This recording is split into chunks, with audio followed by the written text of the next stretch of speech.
Rocky Turf Talk is proudly brought to you by Cocoa Brew. Hello punters and welcome to Rocky Turf Talk for Callaghan Park Racing Friday, November 4. Rockhampton Racing has an abundance of horseperson talent and one of them is the jockey turned trainer in Craig Russell. He saddles up one runner on Friday to analyse its chance and to get the Craig Russell racing story. It was an honour to catch up with Craig at his Callaghan Park base earlier today.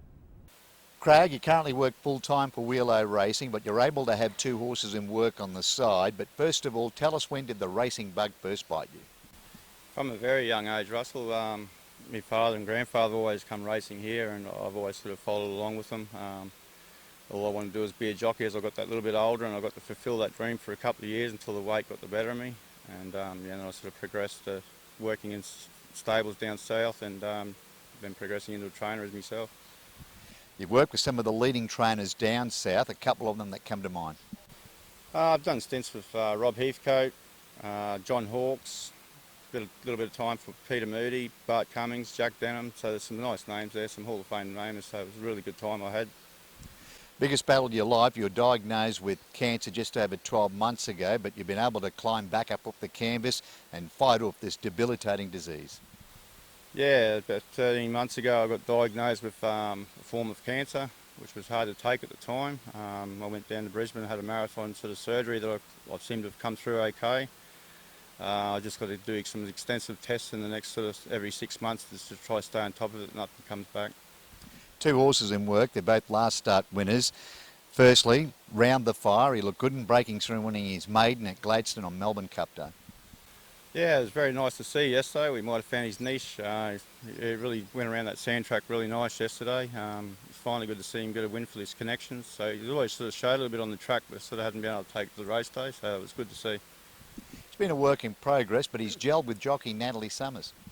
Yeah, Nat's had 2 rides on him now, and he's really run well for her both times. So yeah, that was really good to see yesterday. Let's turn our attention to Friday. One runner, race 5 horse number 2, the benchmark 58 handicap over the mile, way back when. He's a last start winner at Mackay. Ryan Wiggins reunites. Yeah, Russell, he's a horse we've had a bit of time for. He's a very well bred horse. He's been a work in progress. When I first sort of got him, he wasn't the easiest horse to work with, but he's sort of progressing. You know, as he's matured, he's become a lot better. Yeah, his win at Mackay was really nice the other day. It was second up after a long break. So that was really good to see for Dad. As you know, my father owns him, so it was really good to see. He's third up on Friday. He stretches out to the mile for the first time since joining your stable, but he has raced over the mile when previously trained in Sydney by Chris Waller. Yeah, Chris started him. I think he had a couple of runs over the mile, even progressed into the 1800. I think he started in a Glaming Stakes, which is a group race, and he's third or fourth start in the race. So yeah, there's no reason why he shouldn't handle the mile here on Friday. Where does he map in the run? I can see him rolling forward. I'll just leave that up to Ryan. Ryan rides all these tracks good, but he's a sort of free rolling sort of a horse, so I think we'll be rolling sort of forward somewhere on the pace there. What can we expect? Can he go back to back? It is a winnable race, but no race is easy to win these days. But the horse is fitting well, so yeah, we're happy with him, so we remove the chance. Well, thanks for joining us on RTT today. Good luck on Friday with Way Back When and your other runners in the near future. Thanks very much, Russell. Hi, this is John Tapp, and when you're in Rockhampton for the races, Cocoa Brew is your one-stop shop. With a wide range of craft beers and cocktails, the restaurant has a succulent menu and the best steaks in town. The boardroom and whiskey lounge will cater for your private function. Accommodation, they've got you covered with boutique apartments on site at a 4.5-star rating. And for coffee and food on the run, head straight to Cocoa Brew Express. When next in town, let the crew from Cocoa Brew look after you. Selections Race 1, the Hardcore Sands Class 4 handicap over 1,300 metres. Here are like the two patrolling. He's had the 2 runs back from a break to prep up for this. They both resulted in running second. I do think he'll go one better here, and Les Tilley does the riding for the Ricky Vale stable. Danger number 6, Merit is Bow.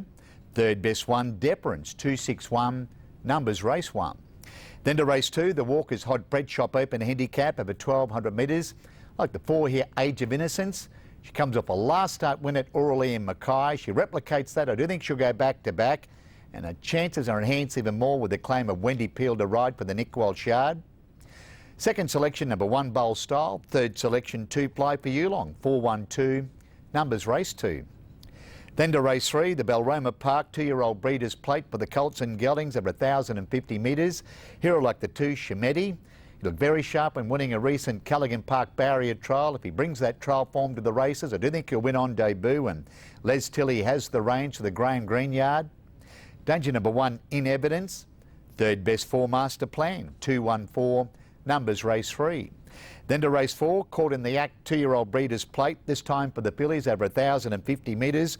Like the toppy here, she's a ready. She looks a ready-made 2-year-old. I do think she'll win on debut. She also comes off a last start trial win, and Ryan Wiggins does the riding for the Nick Walsh stable. Second selection number 4, I'm Pinker. Third selection 2, Tacky and Bubbles, 142, numbers race 4. Then to race 5, the Tab Benchmark 58 handicap over the mile. Here are like the 2 Way Back When, for all the reasons outlined by trainer Craig Russell, and Ryan Wiggins reunites. Danger number 1, Tell the World. Third best 4, Better Arcs Roy, 214, numbers race 5. Then to race 6, the Great Northern Maiden Plate over 1,500 metres. Here are like the Toppy Bold Enforcer. He comes off 2 last start seconds. I do think he'll break through here and break his maiden win, and Ryan Wiggins has the range for the Garnet Taylor stable. Second selection number 6, Stealth Flyer. Third selection 9, Janosik, 169, numbers race 6. Then to race 7, the barrier start of the year. That was Chris Hansen, cutest 3-year-old maiden handicap over 1,100 metres. Here are like the debutante number 8, Paddy and Faye. I do think it'll break through on debut and give Wiggins and Taylor a race-to-race double. Danger number 3, Serene. Third best 7, Mia's Dream, 837, numbers race 7. Then to the closer, race 8, the CQ Hamilton Painting Class 2 handicap over 1,100 metres. Here are like the toppy, Divide the Sea. He looked very smart in winning last start. I do think he'll go back-to-back and give Tilly and Vale the bookends of the program. Second selection number 4, Sidearm. Third selection 2, Bowl Rumble, 142, numbers race 8. Best bet on the program comes up in race 5, horse 2, Way Back When. Good luck, good punning, and I'll catch you at the Equine Sports on Friday.